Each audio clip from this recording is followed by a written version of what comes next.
Hey church, we want to put this video together to talk a little bit about a bit of government legislation that is going to fundamentally affect all people of faith, but in particular the church, and in particular the church of which we are part. This is Purdy Valley Church. So first of all, a lot of work has been done by an organization called 4SA, the Freedom of Religion South Africa, who have put a lot of work into this and done a lot of the legal groundwork to look at this government legislation. And there are a number of deeply problematic issues in this legislation that we believe is going to make it very difficult for us as a church to continuously proclaim the gospel well. And so in the video description below, there is a link which you can follow, and we'd love you to make some comments on that. There are some further videos done by 4SA that are really worth watching because they will explain more deeply some of the stuff that I'm going to talk about in a moment, which explains why we are against this form of government legislation.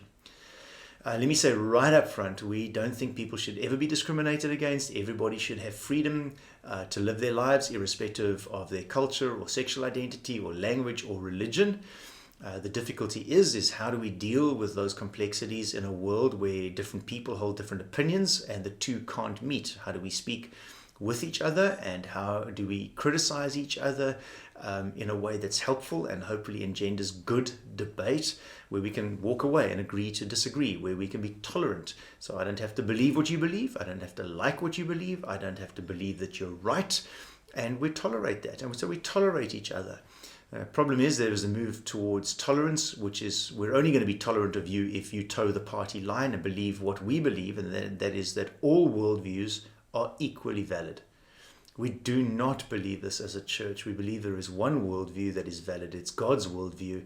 It's outlined in the scriptures, and we want to be a church who can proclaim that from the pulpits in this church without fear of any legal complexities coming our way. And so this legislation that is in play has huge implications for the church and huge legal ramifications, particularly for preachers, but even for the church itself. So here are a couple of the issues.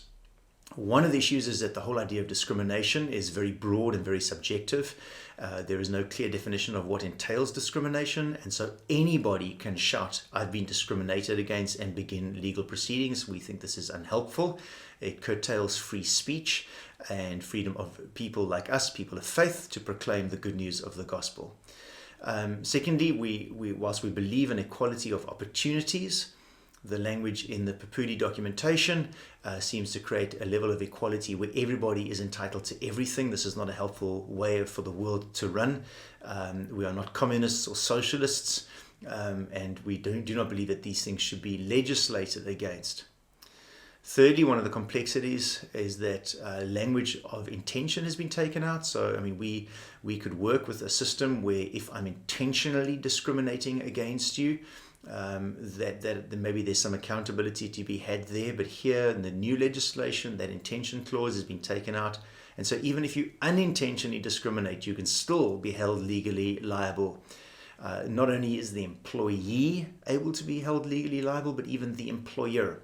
Okay, I'm quite happy as Brent to proclaim the gospel and to take whatever shots may come my way because of that. Under this new proposed legislation, even Purdy Valley Church could be held legally liable for things that I have said, even if I said them unintentionally. This is hugely difficult to deal with and has massive ramifications for the broader church and, in fact, all people of faith.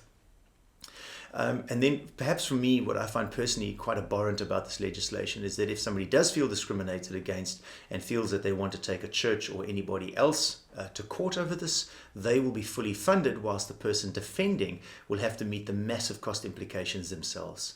This in itself is radically discriminatory.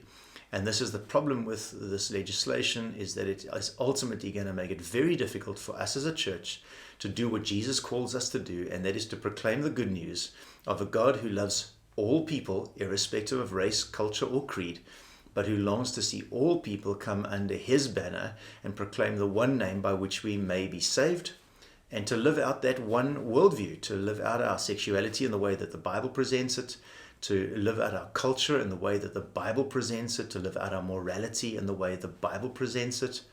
And we want to be able to proclaim that good news and proclaim the scriptures freely without any fear of legal work being done against us. So we as leaders would really strongly encourage you, follow the links below. Please go make your comment, have a look at the videos, which will be much better than I've been at explaining some of the deep complexities around this.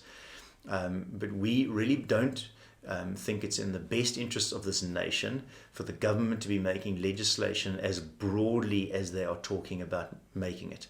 It just allows the government power and allows people who feel that they've been hurt in some way power in a way that is deeply unhelpful, that is deeply damaging to the freedom of speech in this country, and particularly for us, the freedom of religion in this country. Make your voice heard, please, and let's stand up for the gospel in this way. Bless you all.